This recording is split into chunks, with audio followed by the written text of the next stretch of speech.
Bienvenue à tous dans cette nouvelle exploration biblique. Aujourd'hui, nous plongeons dans un chapitre fascinant et puissant de l'Apocalypse, le chapitre 18. Ce passage décrit la chute spectaculaire d'une entité mystérieuse appelée Babylone la Grande. Alors, attachez vos ceintures, car nous allons décrypter ensemble ce texte prophétique. Le chapitre s'ouvre avec une vision saisissante. Un ange descend du ciel, illuminant la terre de sa gloire. Sa voix est puissante, et il annonce une nouvelle qui va secouer le monde. Elle est tombée, Babylone la Grande. Cette chute est décrite comme soudaine et totale. Mais qui est cette Babylone? Dans la Bible, Babylone représente souvent bien plus qu'une simple ville. C'est le symbole d'un système mondial opposé à Dieu, un système basé sur l'orgueil, la puissance matérielle, l'idolâtrie et l'immoralité. C'est l'incarnation de la société humaine qui choisit de vivre sans Dieu en se fiant à sa propre force et à ses richesses. L'ange explique pourquoi Babylone est jugée. C'est parce que toutes les nations ont bu du vin de la fureur de sa débauche. Les rois de la terre se sont associés à elle, et les marchands se sont enrichis grâce à son luxe effréné. On voit ici une critique très forte du matérialisme, de la corruption et de l'exploitation économique. Babylone séduit le monde entier avec ses promesses de richesse et de plaisir, mais tout cela est construit sur des fondations instables et injustes. Ensuite, une autre voix se fait entendre du ciel, et c'est un appel urgent. Sortez du milieu d'elle, mon peuple, afin de ne pas participer à ses péchés et de ne pas recevoir sa part de ses fléaux. C'est un message incroyablement pertinent pour nous aujourd'hui.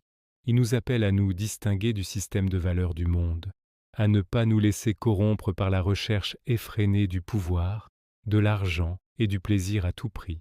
Cet appel nous invite à faire un choix conscient. À qui voulons-nous appartenir?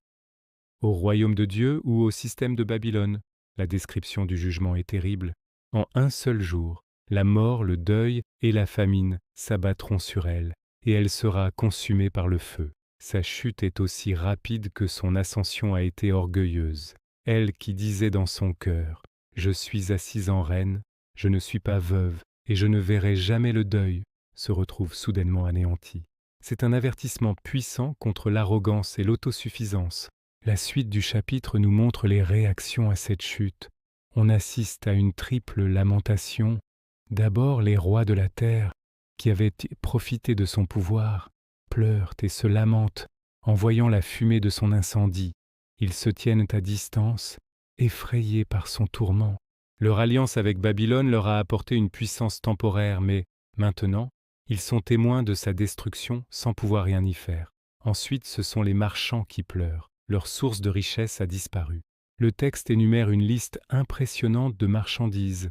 Or, argent, pierres tant précieuses, perles, lin fin, pourpre, soie, écarlate, bois de senteur, objets en ivoire, en bois précieux, en bronze, en fer, en marbre, et même des corps et des âmes d'hommes. Cette dernière mention est glaçante et souligne à quel point ce système est déshumanisant. Le commerce n'est pas mauvais en soi, mais quand il devient une idole et repose sur l'exploitation, il tombe sous le jugement de Dieu.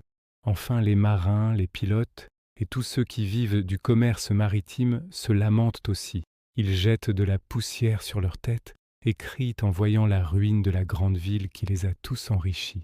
Leur deuil est purement économique. Ils ne pleurent pas la ville, mais la perte de leurs profits. Ces trois groupes, les politiques, les économiques et les transporteurs, représentent toute l'infrastructure du système mondial. Quand Babylone tombe, tout leur monde s'écroule. Mais au milieu de ces lamentations terrestres, il y a une toute autre réaction dans le ciel. La fin du chapitre est un appel à la joie. Ciel, réjouis-toi de sa chute, et vous les saints, les apôtres et les prophètes, réjouissez-vous, car Dieu vous a fait justice en la jugeant. La chute de Babylone n'est pas une tragédie pour le peuple de Dieu. C'est la victoire de la justice divine sur l'oppression et le mal. C'est la fin d'un système qui a persécuté les croyants et défié Dieu. Pour conclure, Apocalypse 18 est bien plus qu'une simple prophétie sur la fin des temps. C'est un miroir tendu à notre propre société et à nos propres cœurs.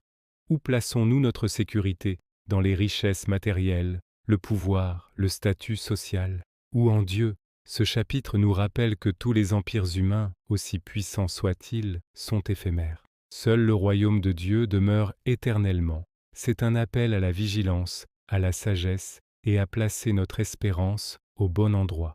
Merci d'avoir suivi cette étude avec moi. J'espère que cela vous a éclairé et encouragé. N'hésitez pas à partager vos réflexions dans les commentaires, à aimer la vidéo si elle vous a plu et à vous abonner pour ne pas manquer nos prochaines explorations bibliques. À très bientôt.